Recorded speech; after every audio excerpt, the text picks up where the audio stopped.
میں 6 مہینے آئے جی نون لے کے جائے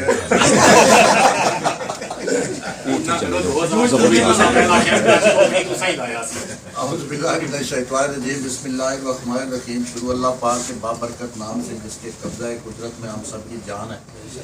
جو زمین و آسمان کا مالک ہے، دلوں کے حال بہتر جانتا ہے۔ میں انجم خان صاحب کا تہ دل سے شکریہ ادا کرتا ہوں کہ مصروفیت میں سے وقت نکال کر وہ G10 مرکز تشریف لائے۔ برسا صاحب کا اس سے زیادہ شکریہ ادا کرتا ہوں کہ ہم سب کو بیٹھنے کا موقع دیا۔ ابھی انشاءاللہ چائے بسکٹ بھی کھلائیں گے۔ تو الیکشن کے حوالے سے یہ میٹنگ ہے، بڑی اہم میٹنگ ہے۔ پہلی بات تو یہ ہے کہ میں اپنی ذات کے حوالے سے یہ بات کروں کہ میں انجم خان کے لیے نہیں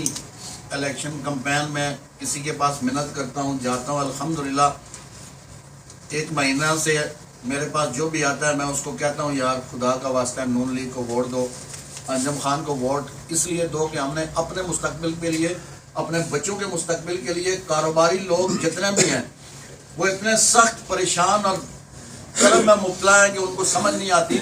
اور ہم یہ سمجھتے ہیں کہ جب نون لیگ کی حکومت آئے گی تو انشاءاللہ کاروبار بہتر ہوں گے اور لوگ خوشحال ہوں گے۔ ہم اس لیے اس کمپین کو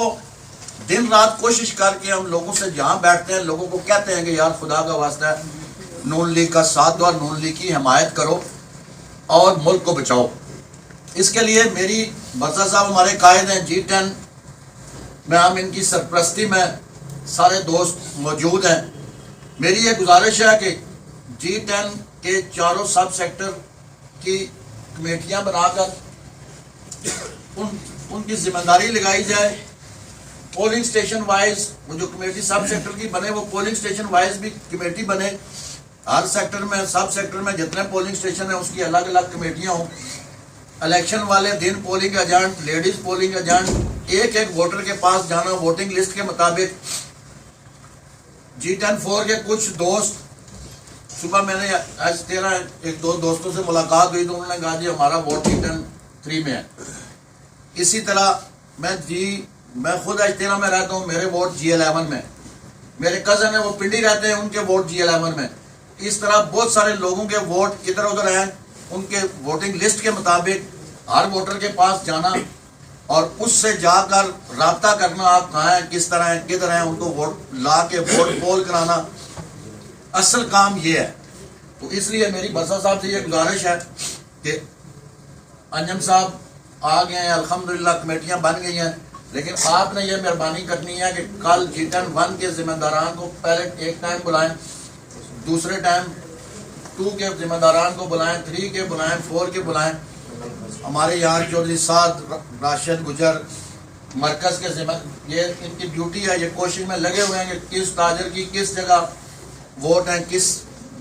حلقے میں، ہم اس پہ بھی الحمدللہ ورکنگ کر رہے ہیں۔ ہمارے یہاں ماسٹر ریاض صاحب ہیں، ان کے خدا داد سٹی جو ہے وہ آپ کی ادھر اس میں 20-25 ان کے گھر ہیں، اور ان سے بھی ہمارا جو ساتھ نے ان سے رابطہ کیا کہ آپ کے ووٹ، انہوں نے کہا جی ہمارے تو سارے ادھر ہی ہیں۔ تو اس طرح مارکیٹ میں بھی ہم کوشش کر رہے ہیں، لیکن سب بھائی سیکٹر وائز اور پولنگ سب سیکٹر میں پولنگ سٹیشن وائز بنے اور وہ ذمہ دار ہو، اس کو ووٹنگ لسٹ دی جائے۔ میرے ذمہ جو بھی آپ سب سیکٹر لگائیں گے انشاءاللہ آپ 10 دن کے بعد اس سب سیکٹر کے کسی گھر میں بھی جائیں گے، اگر آپ نہ پہنچے ہوئے تو آپ ہم سے جناب پوچھ سکتے ہیں کہ بھائی آپ کیوں نہیں ہیں۔ یہ پریکٹیکل کام ہے، زندگی ساری الیکشن لڑے ہیں، چھوٹے لیول پہ لڑتے ہیں، تاجروں کے الیکشن لڑے، یونین کونسل لیول پہ لڑے، کونسلر کے لڑے، ووٹر تک پہنچنا، اس سے موٹیویٹ کرنا، اس کو پولنگ سٹیشن پہ لانا، اصل کام یہ ہے۔ اس کے لیے میری جس سب سیکٹر میں میرے بڑے بھائی افتخار برسا صاحب ڈیوٹی لگائیں گے، انشاءاللہ ہم اپنی اس ٹیم کو ساتھ لے کر وہاں تک پہنچیں گے۔ رانا عبد الخالق صاحب بیٹھے ہیں، رانا سرور صاحب بیٹھے ہیں، میاں مبشر مشتاق صاحب بیٹھے ہیں۔ مرکز کے حوالے سے ہم نے ورکنگ شروع کی ہوئی ہے، اور انشاءاللہ جس تاجر کا جس جگہ ووٹ ہے ہم یہ کہتے ہیں کہ یار نون لیگ ہماری جماعت ہے اور اس کو ووٹ دیں۔ باقی سب سیکٹر وائز برسا صاحب آپ میٹنگ بلا کے جو ہماری ڈیوٹی جس سب سیکٹر میں لگائیں گے، ذمہ دار لوگوں کو سب سیکٹر کا ذمہ دار بنائیں، اور روزانہ کی رپورٹ لیں کہ بھائی آج آپ کتنے لوگوں کے پاس گئے ہیں اور وہاں کیا ہماری صورتحال ہے، کون یہاں سے شفٹ ہو گیا، کون کدھر ہے، ووٹر کدھر ہے، تاکہ یہ معاملات چلیں۔ بھٹ صاحب ہمارے بیٹھے ہیں، ان کی بیٹی ہماری بہن ماشاءاللہ لیڈیز کونسلر کی امیدوار تھی، G10-1 میں ان کا بڑا ورکنگ ہے، تو وہ ان کی سربراہی میں لیڈیز G10-1 کی لیڈیز کی بھی ایک ٹیم بنائے تاکہ لیڈیز بھی اپنا ورکنگ کریں۔ شمیر صاحب ہمارے پرانے اور بڑے، مجھے ایک دن بات پتہ چلی تو میں بڑا کھٹک گیا تھا، آج ان کو دیکھ کے مجھے بڑی خوشی ہوئی ہے کہ ماشاءاللہ اپنی جگہ پہ بیٹھے ہوئے ہیں۔ میں نے پوچھا تھا بات کی تھی، میں نے انہوں نے کہا کیسی بات نہیں انجم صاحب کو بھی کہا، میں نے کہا پتہ کریں شمیر صاحب